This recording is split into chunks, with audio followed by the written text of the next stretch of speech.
Hey everyone, and welcome back to my channel, To Your Taste. Today, y'all, I am going to show you how to make a delicious, juicy, oven-baked pork chop. Now, if you like me, sometimes, I want some pork chops, but I don't feel like frying them over the stove top and then making a gravy or just frying them on the stove top. I just want to put them in the oven, let them cook, and then, focus more on the side dishes that I'm planning to make with my meal.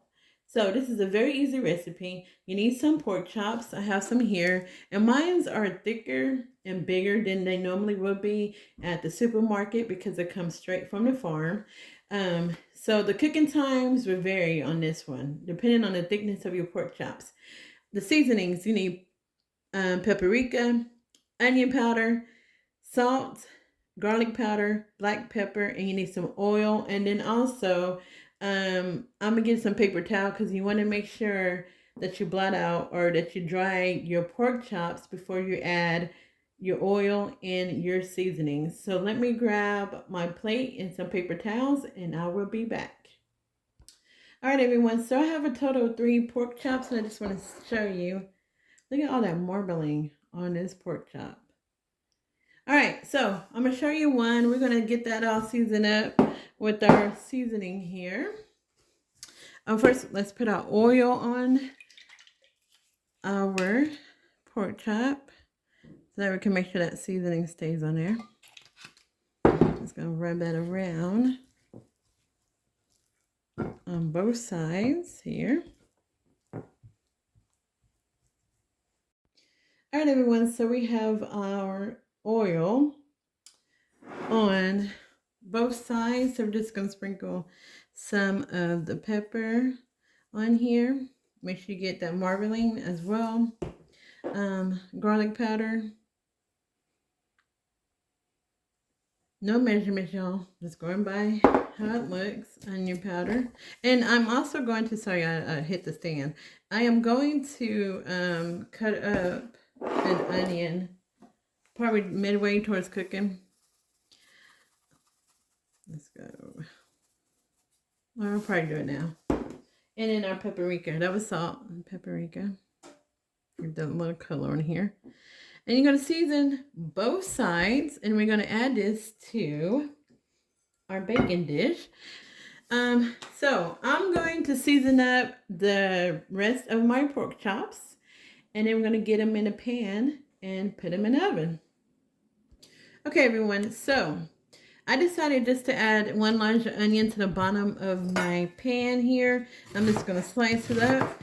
And also, because they are so big, I have to use my full sheet pan for my pork chops.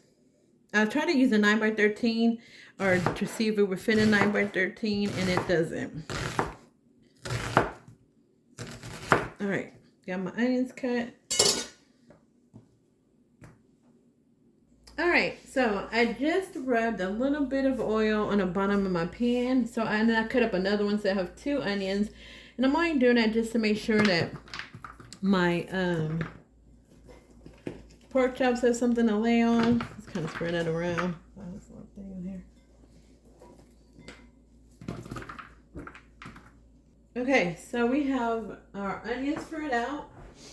Now we are going to add our pork chops to this. So add one here. All right, and here is the last one here. And look how big those are. Like I said, y'all, this is a sheet pan. A full sheet pan that I bake cakes in. And this is the only pan that I have that it would fit in. All right, so now we're going to go ahead and put this in the oven. All right, everyone, this is the finished product of the pork chops with the onions. Oven baked pork chops. Look at that.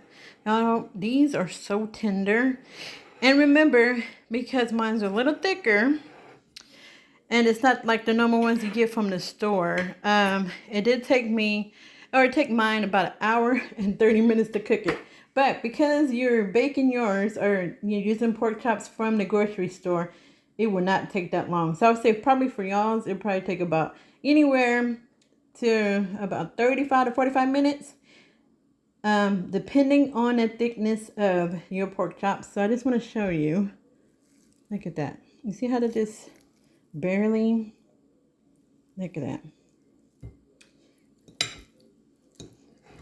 Barely have to tear it. That's a piece of fat I'm trying to get off of there. Look at that, y'all. Woo-wee. Looking good, nice and tender. Oh, tender. It's so tender. And you get the sweetness from the onions. Look at that. So I'm going to plate it with my orzo and show you the final dish. All right, everyone, so this is the finished product. This is my pork chop with some of the orzo that I made. You already saw how tender that the pork chop is. And like I said before, it did take me a little longer on mine because one is thicker and is a lot bigger than the pork chops that you normally would find in the store. So for you, it would be a lot less cooking time. All right, so that's it for now, y'all. Thank you for watching this video. If you like this video, make sure you click that like button. If you haven't subscribed, make sure you hit that subscribe button so you can get more cooking videos. All right, y'all. God bless and be safe. Bye. One quick look at everything, y'all. Look at that. All right, y'all. Be safe out there. Bye.